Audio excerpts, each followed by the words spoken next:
Good morning. Welcome to this webinar on lessons learned from a year of service redesign. I'm Paul Greenhead, Head of Local Government Practice and Methods. I'm here with Sam Mowbray, Director of Performance, Organisational Improvement and Communications at Swindon Borough Council. Hi everyone. And Richard Friend, Vice President from Jadu. Hi everyone. For those of you that don't know us, Methods is the leading digital modernisation partner for UK public sector. We help organisations use technology and innovation to transform the way they deliver services. We're passionate about local public services, and my team specialises in working with local authorities to deliver better services. Rich, do you want to tell people about Jadu? Yeah, Jadu provides a technology platform that allows local government to deliver better digital services. And we work together because we share the same public sector values. We're committed to accelerating digital transformation and delivering better value to councils and citizens. So that's enough about us. Over to the most interesting part. So in this webinar, we'll be talking about how we work with Swindon to support their digital transformation. Sam's going to share some of the key lessons learned from a year of service redesign. We may not have time to cover all 10 lessons, but we'll be sharing some further information on this at the end of the webinar. In terms of what we'll be covering, we'll be looking at kind of 4 key areas: delivering £4 million of efficiencies, ruthlessly prioritising opportunities and benefits, getting the most value from suppliers, and making transformation sustainable. Now, during the course of this webinar, we're going to try and make it a bit more interactive. So we're going to run a couple of polls. So Richard, just tell people about that, please. Yeah, when we run a poll, it will come up on screen, and you have the ability just to select one of the options, and then we will share the results after each poll. And also, there is, if you have any time during the webinar, you have a question. In the control panel you have for this webinar, there is a questions option. So just submit your question through, and I'll run a quick Q&A session with Paul and Sam at the end. Thanks, Richard. So without further ado, let's get to the most interesting part of the webinar. Sam, could you tell the audience a bit about yourself and set the scene at Swindon Borough Council? Tell us about the challenges it was facing. I would absolutely love to. So my name's obviously Sam. I'm originally from a town called Hartlepool, famous for nuclear power stations, John Darwin, and having a monkey as a mayor in the northeast of England, so I have quite a strong northern accent. I've been in local government for about 11 years, joined Swindon Council just over 4 years ago now, and I'm currently running some of our corporate services, so performance comms, legal, democratic service and elections, HR, and I'm running a lovely programme to rationalise a lot of the buildings that we work out of. But up until very recently, I was leading a programme of cross-council service redesign, which is obviously why I'm here today. Swindon is in the southwest. If you don't know where it is, it's a really interesting place, quite a atypical for the southwest, I think you'd say. I always describe it as a bit of a northern town in the south. 200,000 people live here, and the council has been through some quite difficult times. At once upon a time, it was described as the worst council in the country in terms of ratings. But we've come through that now, and actually we're doing some really, really innovative stuff. When I joined 4 years ago, a lot of the stuff that we were doing was around, like councils up and down the country, was about trying to find savings. I joined Swindon in 2015, but a lot of that was externally facing, and we were devolving our libraries. We were looking at putting a lot of our street smart services out to parishes. We'd reduce the number of children's centres that we had, and the first thing that struck me when I arrived was that actually our internal improvements hadn't necessarily matched the pace of some of the quite innovative stuff that we were doing externally, and it felt a little bit backwards. It felt like we should have done... Interrupt you. I'm sorry, but we have no slides available on the screen at the moment. I don't know if you're sharing or you haven't forwarded the slides, but we've just got a holding slide at the moment. Sorry for interrupting. That's right. That's working now. Brilliant. Thank you. Lovely picture. Yeah, it's working. Sorry, Sam. Do continue. Sorry about that. So yeah, so as I was saying, there was quite a lot of internal changes that we needed to make. We had a lot of paper hanging around the place, and one of the things that I think typifies kind of where we were was that we used to have a lovely tea lady who came around with a trolley, and apologies to any council who still have this, but she used to come around with a trolley, she'd ring a little bell, and all of us, like Pavlov's dogs, would go running towards the tea lady to get our cups of tea, etc., etc. And we also had boatloads of paper. I on a night out with some colleagues, we played this very inappropriate game called the 2 bullets game, which was what are the two things you would do, 2 bullets you would use to improve the council, and mine was one of mine went to the poor, delightful, lovely tea lady, because I just felt like that was the sort of thing we needed to do to demonstrate that we were starting to really change the organisation, and we changed the tea lady. We got a lovely new cafeteria instead, which is very well used, and we started thinking. I started thinking about how can I help the organisation to be better in terms of the way that it interacts with its customers, the internal processes that we have, and make some real change. But it took a good while before that was actually, people came along on that journey with me, and it wasn't until sort of 2017 that we really started on that journey, when a new chief exec came in, and she said to me, do you know what, you've talked about this for long enough, I'm completely with you, stop talking about it, just go and sort it out. And that's really what I needed, and myself and the head of IT were instrumental in really starting to shape what that might look like. Yeah. So in terms of, so it's a year on, so you stepped up and said, I want to do something about this, so you took control of this part of the programme, looking at kind of digital services, looking at service redesign. So tell us a bit about what the programme's achieved today. Cool. So in 2017, we set up something called the Swindon programme, which is a 30-month programme looking at delivering 30 million pounds worth of savings in 13 months. It had four main parts to it.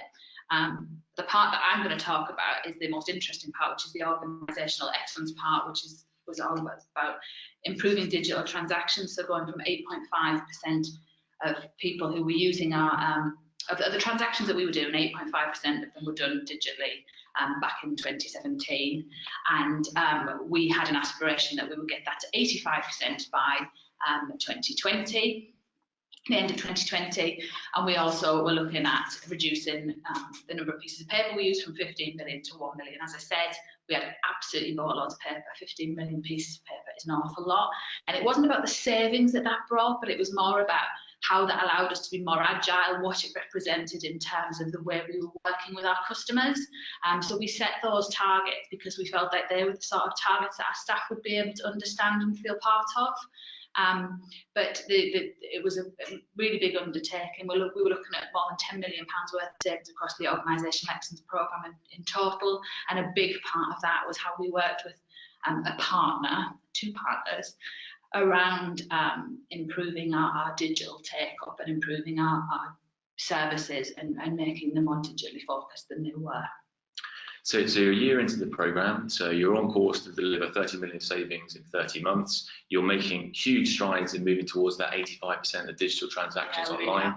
You've cracked through the paper as well. I mean, the paper's been a really interesting one because there's been a bit of gamification in there. Yeah, it has. So what we did when we introduced the target around paper, and we won an award for this actually in our IT team, what we did is we set up a widget, for want of a better expression, that our staff could all access, which allowed them to look themselves up and look at their paper and how much they were using and their trajectory against how much they used last month, against this month, how much they used against last year, how much more they were using than other people. And we worried about that a little bit because we thought people might feel a bit objectified, and we knew that there were certain people who had, because we weren't as far on in the digital journey in some places as we were in others, that would be using more paper than others. But actually people took to it really well, and because I think it was about your individual usage, people really took it and used it, and we found that teens got quite competitive about it. So children's services would be over the moon that they weren't using quite as much as adults, and we did a lot of stuff around that, and that got an award at the Paperless Awards actually last year. Brilliant. So some real success delivered over the last year. One of the things that's always interesting is working with lots of local authorities, understanding what the drivers are. Yeah. Can you tell us a bit about what the drivers were in terms of Yeah. setting the programme up? Yeah, I think for us, it was about, we had a real, we're not a particularly well-funded authority, I'm sure everybody would say that, but it was about, we had to save money. Like I say, we did an awful lot in terms of reducing services, and we knew that we'd reduce them to the real bare bones in some respects. So we knew we had to do sustainable and do some sustainable transformation. I think the real drive for our new chief exec was, and she talks about it really eloquently and really passionately, it was about we had to be modern, efficient and effective, and that's her mantra that she drives at every staff briefing. Is what you're doing modern, efficient and effective? And we weren't. And we're still not quite there, but we've made massive strides. So there were the two, I think. One was definitely the money, and one was absolutely the fact that we knew we had to do it in a sustainable way. And I think the other thing that I really struggled with was that we knew we weren't operating in a way that suited our customers anymore. In the days of people having the time to come to the council building to pay their council tax, or to get their parking permit, or to apply for a taxi license if you're a taxi driver.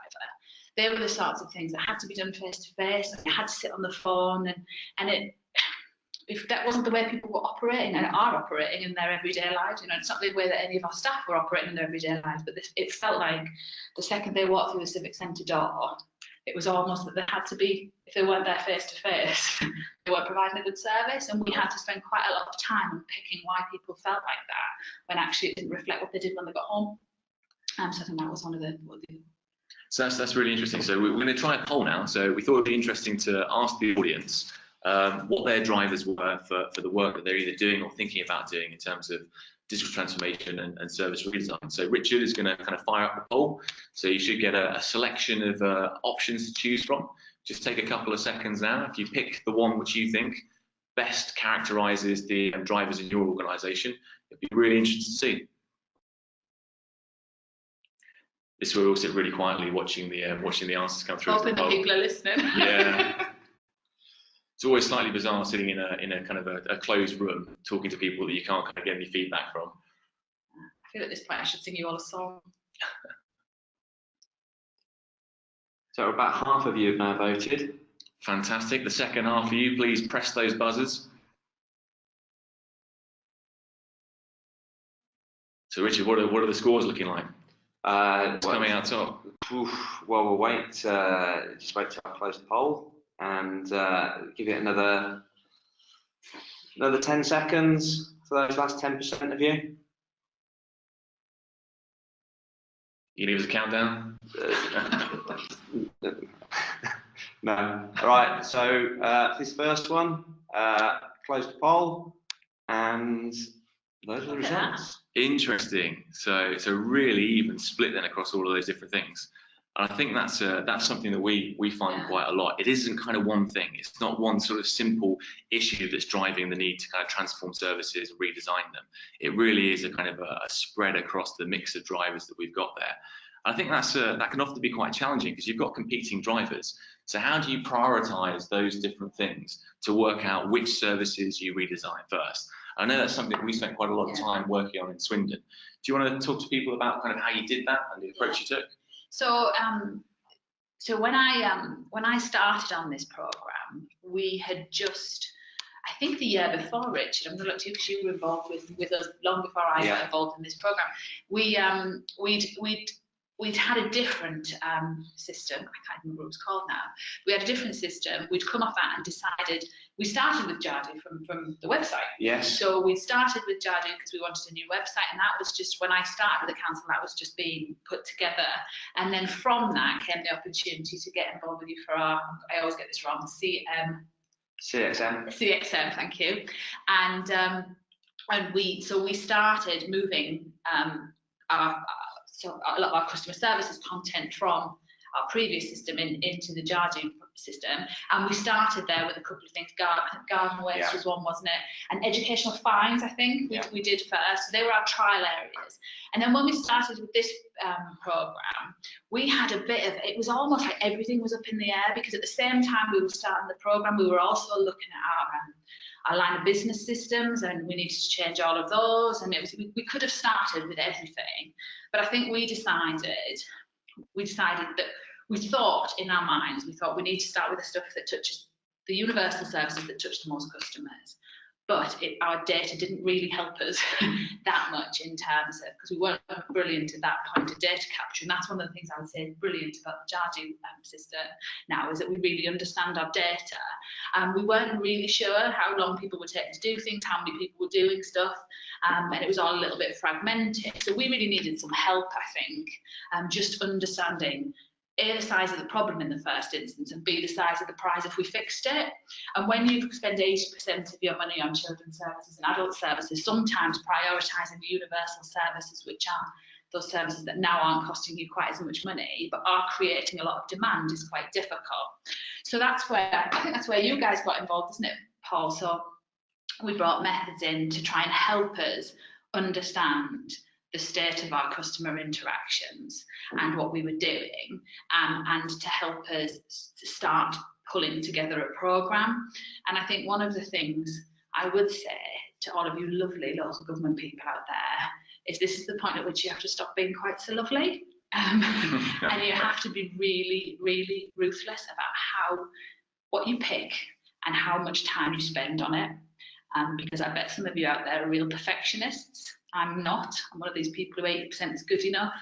But we had, I'll talk about it a little bit further on, we had some really elegant and eloquent pleas for processes that people wanted sorting out, and service managers telling us that their stuff was the most important thing, and we had people who didn't feel equipped to fight back against some of that. So that's where we used, we got methods in to help us to build a delivery plan and understand our data and understand the design principles that we really needed to use in order to be clear about how much time we should spend on things. And that was invaluable to us, because I think otherwise, as we'd probably seen with the example of probably garden waste and educational fines in the first instance, I think we were seeking perfection when actually we probably should have been a bit more ruthless. So we really needed some help externally to just say, do you know what, enough's enough, this is good enough, let's try it, let's get it out there for the amount of effort that we're putting in. Yeah. Would that sound fair? I think that does sound fair. I think it's a common problem we find working with customers is you've got all of this stuff that you want to do. You've got all of these processes you want to redesign and improve. You've got a platform in place now which gives you the kind of the toolbox to do that. But where do you start? And a big piece of the work that we did was providing that view and the advice and some clear prioritization criteria. So you've got a rationale for prioritizing which things you do in which order. So you get the most value and you improve kind of customer experience whilst balancing the need to deliver savings and staff improvements. And that's really, really complicated. Being able to kind of work through that with an organisation is really important, because it gives you that very, very clear prioritised list of how you're going to tackle this, how you're going to improve things, how you're going to deliver value quickly. It's a key part of this type of work that we find. Yeah, and I think one of the things that we did, that we retrospectively we probably should have done much earlier, was work with some of our members around this won't always be perfect in the first instance, and try to sort of introduce them. It's going to sound patronising, but try to introduce them to a bit of, we're going to do some beta testing, we're going to have to try some stuff that may not look as pretty as you want it to look, that may not be as finished and as polished, and you may get a little bit of noise about some of this stuff. And I would say, I often sit very sadly at night thinking, what would I have done differently? And are the things that we would have done differently. I think that's one of them. I think just getting a much clearer path to experiment and be free to experiment, and there's all that. I don't really know the jazzy waste sandbox or whatever it is that you talk about, but we should have done more of that up front in terms of helping members and some of our senior officers to understand that good enough would be good enough, and we needed to just have an opportunity to test.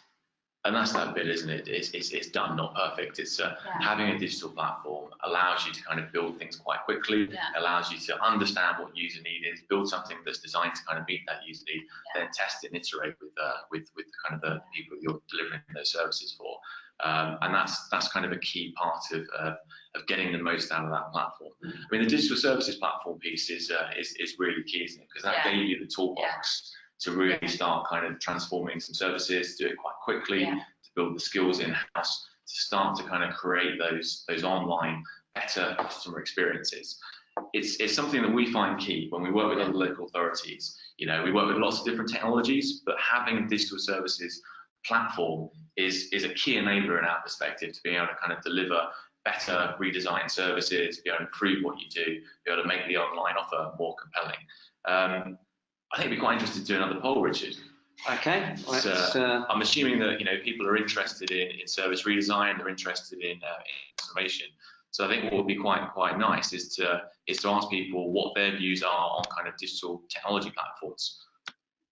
Okay. So let's go. So our second and final poll, we're not going to bombard you with too many more of these.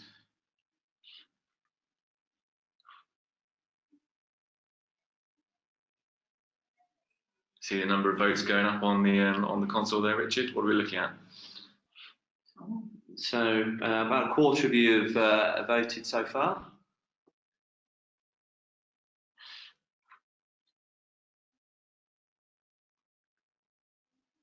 So we're up to half.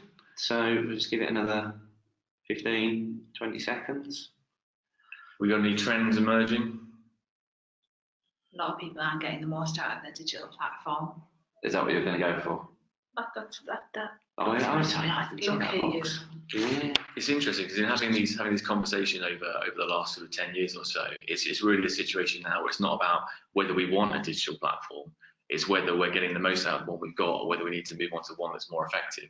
It's almost like the kind of digital services platform questions being answered and recognised as being essential to delivering improved services. We don't have 15 seconds, Richard. What's the yeah, so what's the poll we will close that now and we will see the results. Wow. Interesting. Sam, you're absolutely on the money there. So 67% not getting the most out of digital platform. And that's really interesting because that's kind of the situation that I guess you were in at the point at which we started working together. Yeah. You've made the investment, you've done those kind of first services. So garden waste is always a favourite, isn't it? You know, deliver a lot of value very quickly. As a case of we've got this platform, how do we get the most out of it? Yeah, and I think the thing I would say about just very quickly, the thing I really enjoyed about the Jadu platform is that, and I don't think we made enough of this actually, is there is if you have the Jadu platform, the thing that I really like about this and remain absolutely committed to is the fact you can basically rip off other people's work, and I think we're all really busy. There's massive pressure to make savings, and do you know what? We all think we're really special, but one person's bin collection is much the same as the next. And I think there was something really lovely we did not make. And again, going back to my late night ruminations about what would we do differently, I think we would unashamedly rip off other people's work, because for those of you who don't know, what Jadu allows you to do is see what people have built, if they're prepared to obviously put it out in their library, see what other people have built, and then use that. And I think we learned a lot in the early days from Paul. Richard, you're gonna have to help me. Garden waste. Winch and Maidenhead. Yeah. And we went to see them, but we should have done so much more about just taking other people's work and putting a lovely front face in it for Swindon, but actually just following their process, because I think that would have helped us to be much more fleet of foot. And I think there is something about not always having to be the first, but probably polishing up what the first did. Yeah, I think there's a balance. We always try and work with customers to promote sharing, and that's a big part of setting up the Jadu library, was to kind of make that real, because we've been talking about it for years. So you've got to have tangible assets to share, but there is a real tension, isn't there, between kind of taking something that somebody else has produced and the desire to make it kind of special, to tailor it to your particular organisation. I guess that's one of the things that we focus on when we're doing this prioritisation work.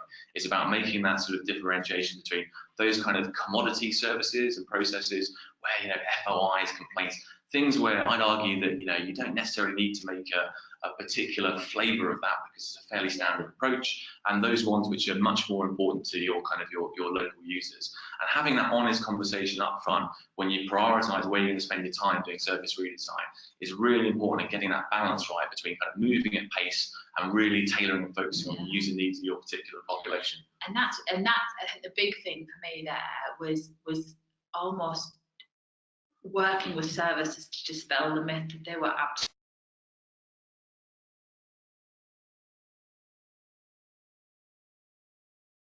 But if wasn't that different from how other people did it? And I think we probably, just in terms, this is about lessons learned, we could have spent more time helping people understand that they weren't that special. Yeah. While making them feel very special. Well, I think the input I would have on that is that I think we now design 4 or 5 different garden waste services, because everyone said, "Oh, you've got to design it," and they are 95% identical by the end. How much time do you spend? I mean, how much time do you spend? It's a key challenge, isn't it? I mean, the thing that we're able to do is we're able to bring those kind of direct examples of other organisations and provide that external challenge. And I always say, there's no reason why you can't redesign your service from scratch and get out there and do the user research and kind of really shape it to your particular organisation. But understand the cost of being special and make a pragmatic choice about where you spend that time, effort, attention and energy, and where you take something and share it and reuse it. If you're doing that with your eyes wide open and you're making those informed choices, then it's absolutely fine. But don't always assume that you need to do something different and special just because you're another organisation. And I think sometimes, one of the brilliant things, I'm going to give a big shout out to lovely Marcus from Methods, who worked with us for a really long time and was the grit and the oyster of our digital hub, which I'll talk about in a second. But he'd worked elsewhere, particularly on, we were doing some work around taxi licensing, and he'd worked in a council not far from my lovely hometown of Hartlepool, actually, and was able to bring quite a lot of experience of, these are the pitfalls in trying to do what you're doing. We've got the scars from elsewhere, and these are the things that you can absolutely do, and these are the things where, do you know what, just pinch it, just pinch from elsewhere. And I think that was invaluable for us. I think it was invaluable in sort of helping our services to see a different way of delivery, because sometimes that was quite tough. Absolutely. It's interesting. We talked a bit about sort of digital technology platforms and how important they are, but it's not all about the technology, is it? No. I think one of the things that we found from Swindon was that we're sitting just down the corridor for them. It's the digital hub team, isn't it? Yeah. Setting that team up, getting them equipped with the skills and the experience they needed was really key to driving the transformation forward. It absolutely was, and I knew that we were starting to get a bit of traction. It was a sort of a double-edged sword, if you like. When we started talking about this, people told us, going back to you behave differently when you're outside of work than you do when you're in it. People told us, this won't work. We can't possibly put this online.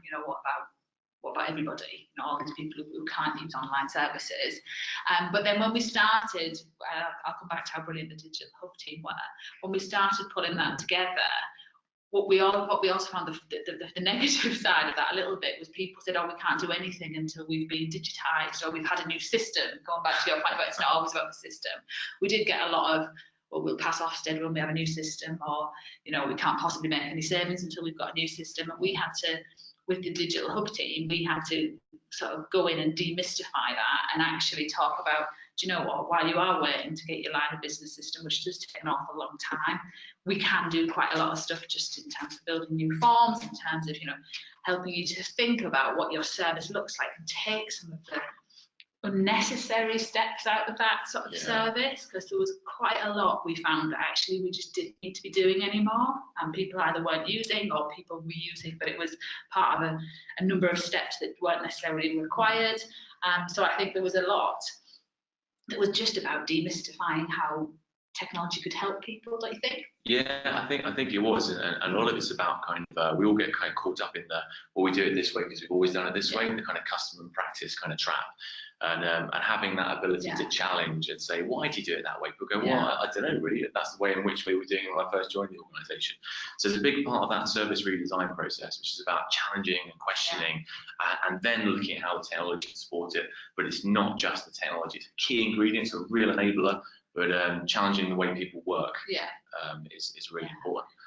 And so just in terms of what we did, we brought methods in initially, and what they did is help us train up a small group with what we called our digital hub team. So that was, I always get that people call these people very different things. Here's a picture of them. There they are, maybe a little bunch.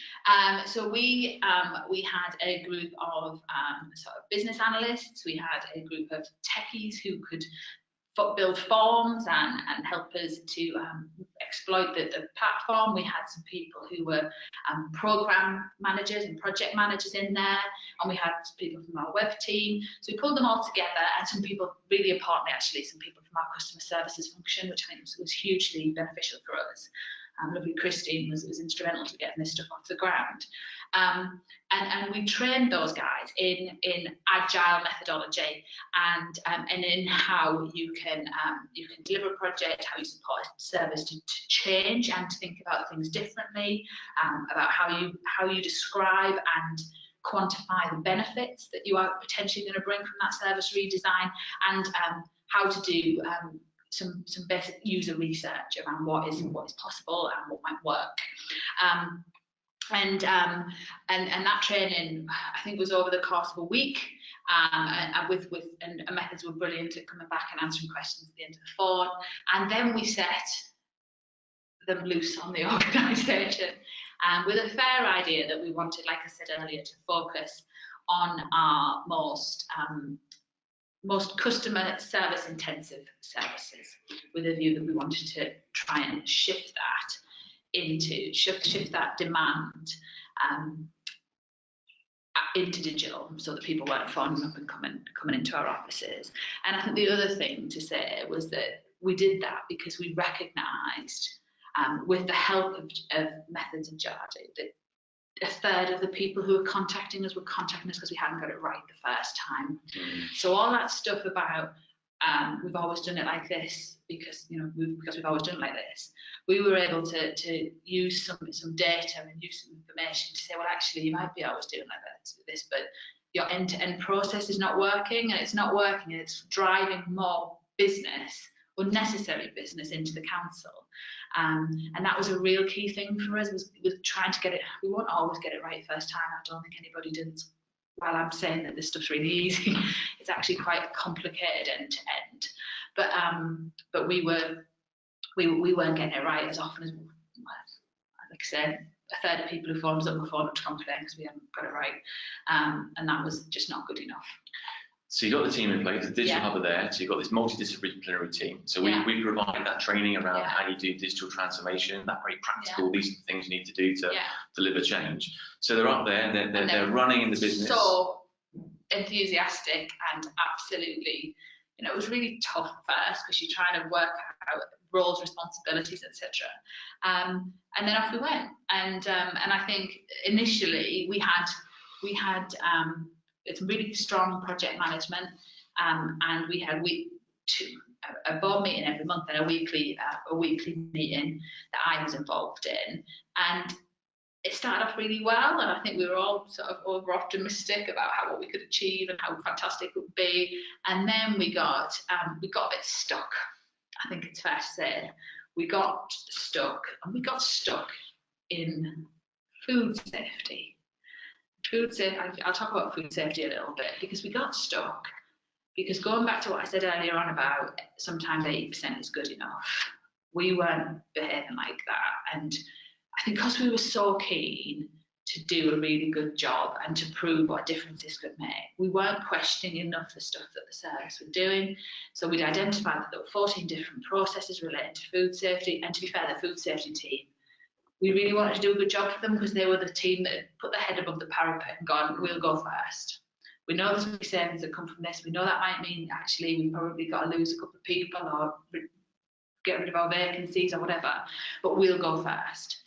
And a lovely gentleman called Damon offered to be my poster boy for this. And we wanted to do a good job for him, I think, but we spent ages. I mean, we just got stuck, 14 processes, and we didn't pay enough time and attention to how many people needed those processes, and whether actually some of them we could have just called with the fact that they might have to phone up, or they might have to fill in a form that was not digital, and so we we got really stuck, and I was getting hugely frustrated about the fact that we were completely off track on the programme. And at that point, I picked up the phone to Paul and said, actually, I think we need you to come back. So Methods came back, just a really small team of some oversight from you, wasn't it, Paul? And then, and then two. So yeah, Marcus and Richard embedded within the digital hub. Yeah, Wes providing some support and coaching. And Richard and Marcus did is they buddied up with a member of we took some comments from around the organisation to do this sort of process redesign roles, and lovely Rianne and Richard worked with Methods Richard and Marcus, and they went off and did some different service redesign work along with an entirely internal team with a lady who had a bit more experience, and we set 3 teams off. And off they went around the organisation, and we time boxed the amount of time. I think that was really important. We spent more time in we gave some of the bigger service areas sort of 3 weeks, but most of the small ones we did 2-week discovery sprints, looking at the art of the possible, what we could do, what happened elsewhere, what was possible really quickly in Jadu, what we could nick from other places. And at the end of those 2 weeks, we presented business cases back to a digital service board and agreed whether we were going to hit them forward, and they had to be signed off by the service. And in 16 weeks, as you can see hopefully on the screens, we had 25 business cases and £4 million worth of savings identified. And I don't think we could have done that with the speed that we did without Methods. And there was something brilliant about having an internal person who knew the business. So we had a lady called, I'm going to talk about Rianne, Rianne had worked as a member of what we call our business support team. So she was working in our business support team in our children's social care function before we nabbed her to come and work in the digital hub.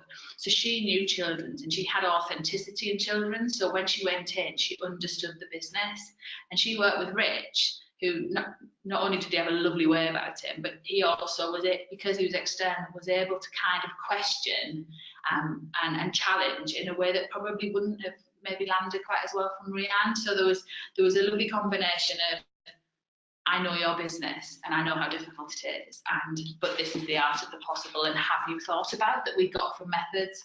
And I think, and obviously because Methods are from a lot of your team, aren't they? Yeah, from local government backgrounds. They had that credibility with some of our senior managers. They could talk with authenticity about the challenges in local government and particular services. And I think our success was your success, and it just didn't feel like it was there was nothing adversarial about it. There was difficult and challenging conversations, but it was coming from a place of, we want to help you. And that was really, really important, I think. Absolutely, and it's all part of the way in which we like to work. So it's co-production, it's transferring knowledge and skills. We work with you in a way that's kind of helped kind of get you going. It's helped kind of accelerate, provide a bit more capacity. But then we'd be able to kind of step back, so it's not creating that dependency, because we want you to be successful and be able to continue delivering that transformation. And I think if Rianne and Richard are now while they were on secondments, they're now in full-time jobs doing this work without Methods. And I think I'll have learnt their craft, and really quickly actually, and are absolutely brilliant in what they do. And they haven't got enough time, because now the pull from the organisation for the stuff that they're able to do because of the help we had from you guys, I think has been invaluable. That's great. It's great to hear. I mean, just in terms of making transformation sustainable, we've talked a bit about some of the key lessons for service redesign, about the things that you need to have in place, the right plan, the right approach, skills, training, right relationships with partners. But if you don't have buy-in from stakeholders and senior leaders, it's quite hard to make it sustainable. Yeah. It's just worth saying a few words about that. Yeah, I think the things I would say is we started this in 2017, and we started it with a new chief exec, and I don't think we could have started it without her and the impetus that her new leadership team put around this sort of work. But when we started it, we really hoped that the organisation would galvanise around the programme, and everybody would see that this was the most important thing, and they needed to just bottom up change their services, and the savings would fall out of that.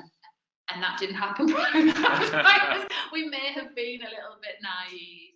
So I think one of the things I would say is, I'm sure a lot of you will be already on this journey, but offer the carrot, but don't forget to use the stick. In the end, we had to say, right, we've come up with some really good ideas. I think in some places they just didn't want to change. In other places they absolutely went for it. A lovely food safety example. But we really got traction when we put targets on some people. And that's what I think, to offer the carrot, don't forget to use the stick.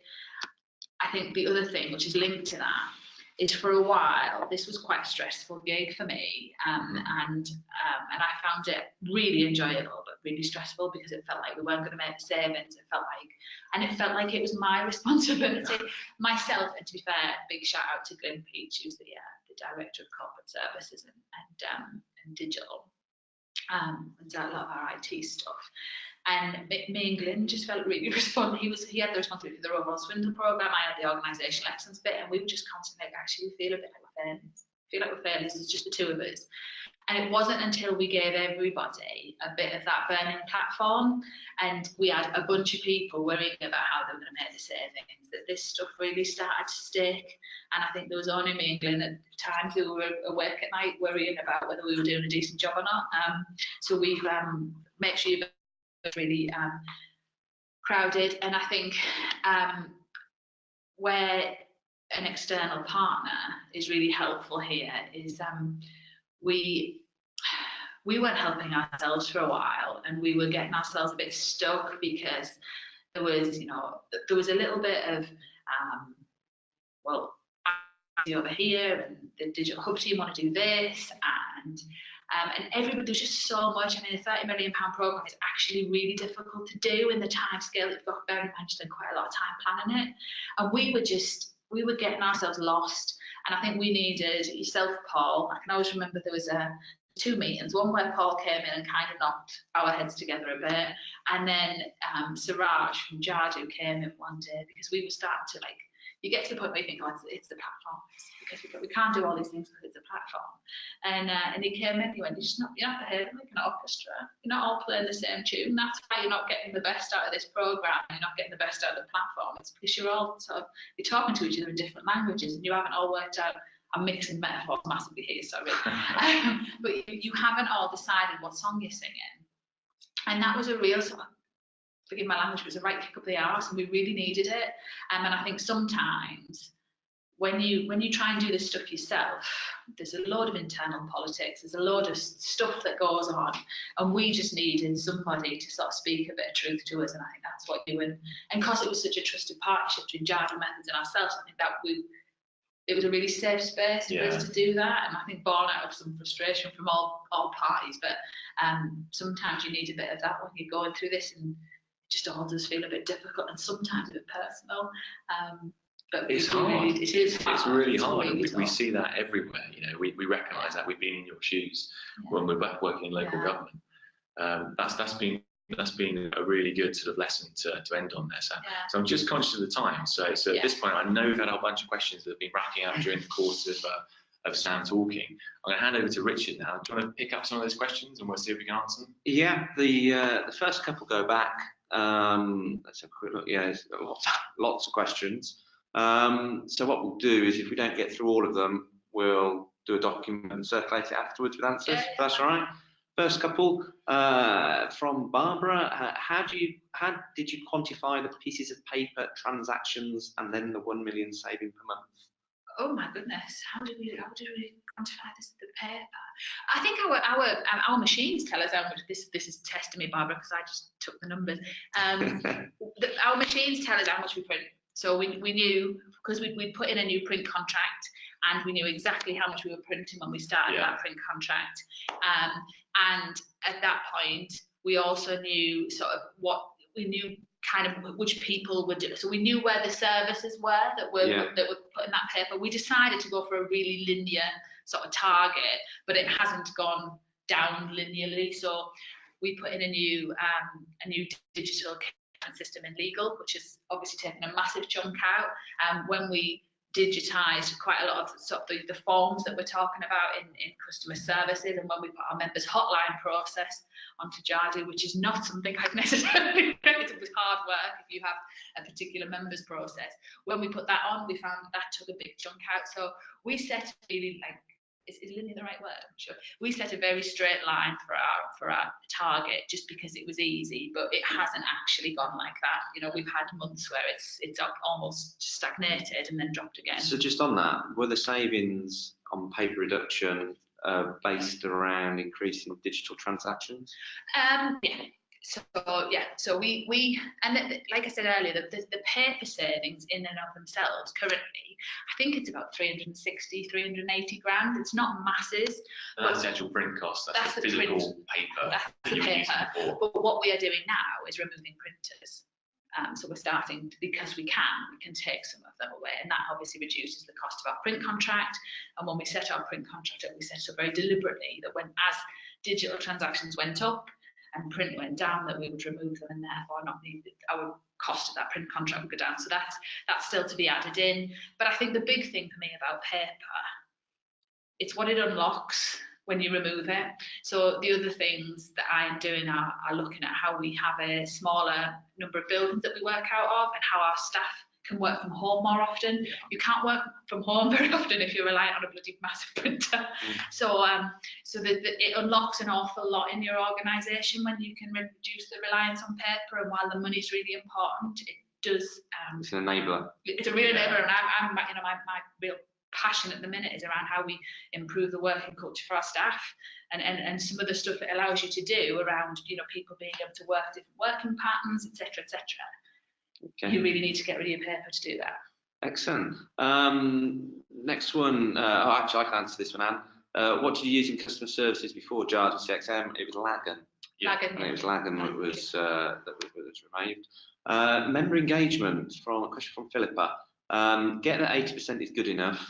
Member engagement, they are strivers for perfection. It's a great question. That is a really good question. And I don't know that we've necessarily cracked that either, because, you know, we put together, we have something called Cabinet Member Advisory Group here, and you will have your own versions of things. We put together a cross-party group of people who we took our processes to. So we took them the new process for applying for a school place.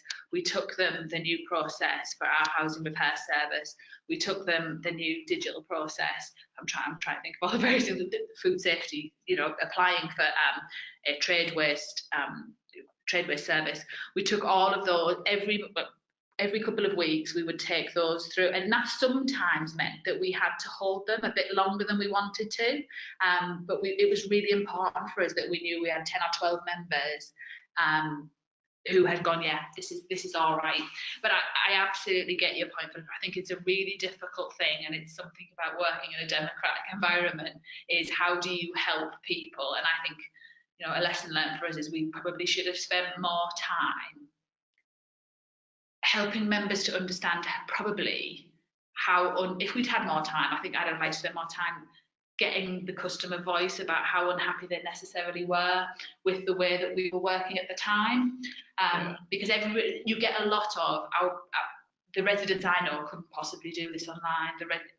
How early are they involved?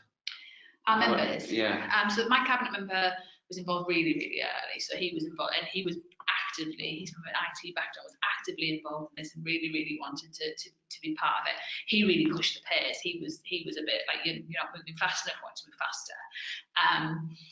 I think a lot of our members, and rightly so, do you know, I mean, I have so much respect for what members do. It was quite reactive, I think, when they got something from a resident saying, do you know what, it was more about waiting on the phone, actually, because we've had a period, and we're probably still in it a little bit, where we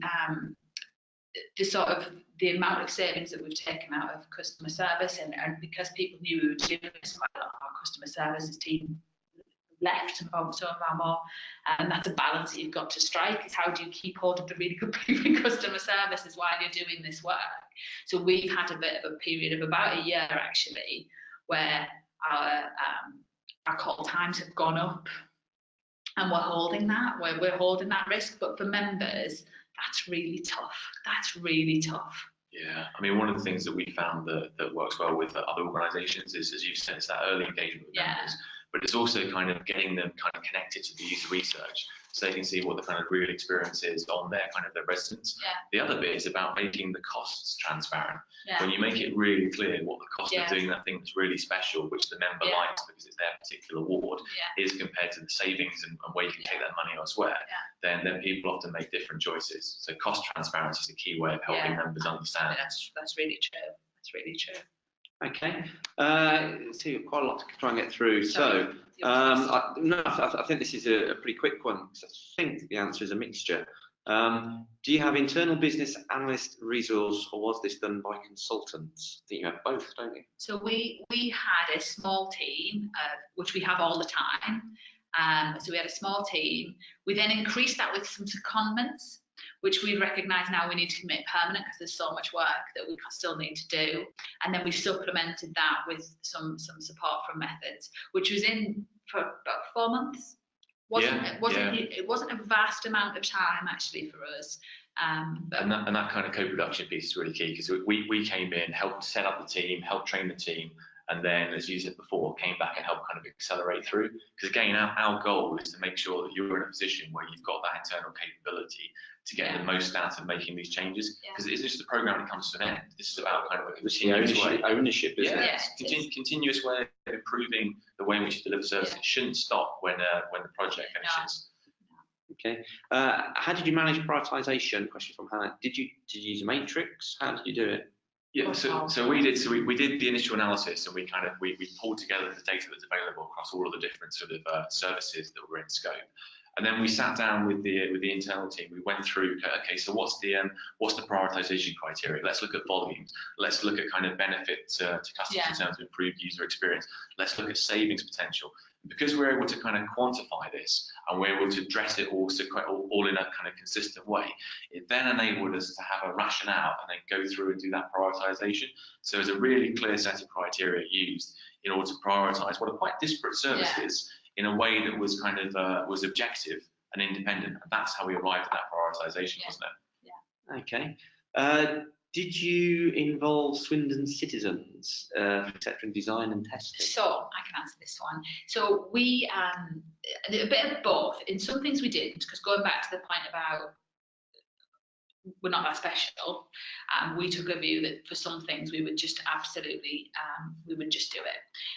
We have an equality advisory group, which is made up of residents and the voluntary sector.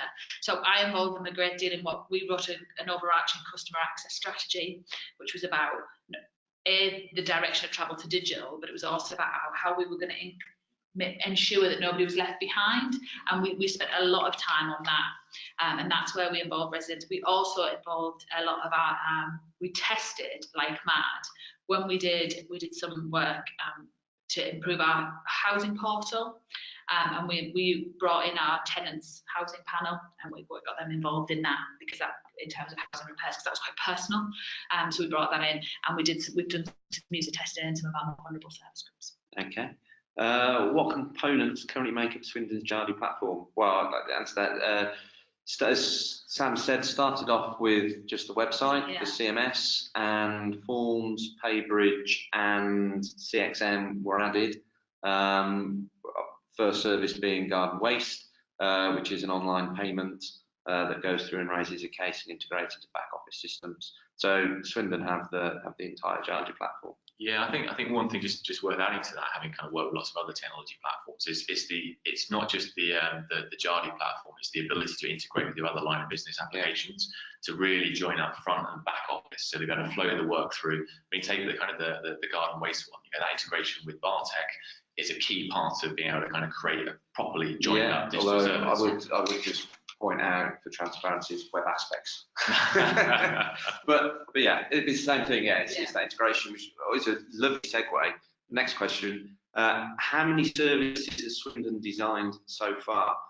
Oh, services, we did 25 business cases in 16 weeks, didn't we? Is that right? Yeah, 25 business cases in 16 weeks. And but in terms of it depends what you class as a service, but I mean, hundreds and thousands of forms. We're up to something like 200 different forms that we've got in. Yeah, I think it's. I think the last time I looked, you had. We call them case types. Yeah. Each of the different individual workers. You had about 90 live. However, as an example, we have an authority currently that for road defects has one case type, but that actually has 17 different scenarios. Yeah. So in terms of services, how many are live, it actually depends very much on how it's set up in each authority. Difficult to sort of benchmark. And that was a big part of the redesign work, was about taking all of those, as you mentioned, the 14 food safety processes and rationalising them and simplifying them. So actually within those 25 service areas that we work with, there were hundreds of processes, but through the redesign process, we actually rationalised down to a lot fewer in order to make it simpler.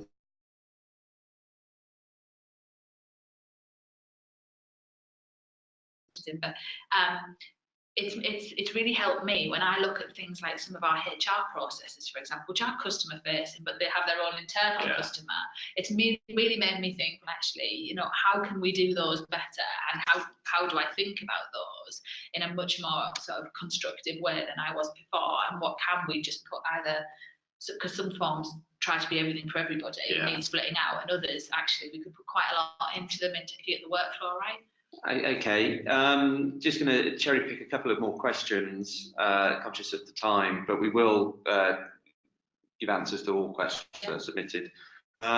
Lisa asks, what one thing would you advise people to do? Oh, right, one thing. Can we have one each? What one thing would I advise people to do? I would advise people to be really clear. Really clear about what this means and what your expectations need to be in terms of where this program is going. So I think getting really clear buy-in and spending the time, if you can afford it, and this is the thing, it's really difficult. Get the buy-in from the stakeholders you need up front, and be very upfront about what this might mean. But and paint the picture of how it can be so much better. That would be my thing. Okay, just sort of segue into another quick question. John has asked, of the 4 million savings, where would you say the biggest saving comes from, or will come from, and where was the biggest impact? Oh, where would the biggest saving come from? Where was the biggest impact? Where would the biggest saving come from? Do you know what? I think we made a lot. We made a lot of money from garden waste. I think is a big one. Got a lot of savings out of that. Most of ours have come from reducing. It's a lot of it is about reducing the number of people. If I'm really honest, that's one of the things that we've been able to do. Is we haven't made a lot of people redundant, but we've been able to manage without replacing people. So I think that's where the savings have come from for us. 80% of our budget's on staff, so that's a big thing. Okay, so we're just coming up to the hour. We've probably got another 24 questions that we'll circulate the answers to. But in terms of just summarising, yeah, we were talking about this before, and you had a couple of points you thought would be useful to share. Yeah, so I would say, and thank you for indulging me for an hour. Make sure you get your buy-in from across the organisation, and don't underestimate how long this takes. Invest in your people up front, and that's what we did that, and I'm really proud of how well our people stepped up, and I think about internal secondments and how you can your people have an awful lot of skill and understanding of how things work and what doesn't work very well. Make sure, and I'm going to talk particularly about your middle management layer, make sure that they have skin in the game here. We still find that there's quite a lot of people who do not want to change, and unless there is a real reason to change, they won't, and they'll make your life quite difficult. And the final one's really important. Just make sure you're working on the right things. And I say this from experience. Make sure you are absolutely working on the right things, and make sure you're helping your organisation to understand it's not special, which is quite negative way. It's a difficult message, but it's a really important one, isn't it? You know, being special is fine if you can afford to be special, and be special at things that are really important. There's not many people who can afford to be special these days, I don't think. Absolutely. Well, listen, thank you very much, Sam. You know, it's been really interesting. I hope the audience have enjoyed the lessons that you've shared there. So as Richard says, we'll endeavour to follow up with those questions that didn't have time to be answered. So for more information, please visit the 2 links there. We'll send some further information out following the webinar. I'd just like to say thank you very much for taking the time to listen to us talking about digital transformation and social design. Thanks very much. Goodbye. Thank you.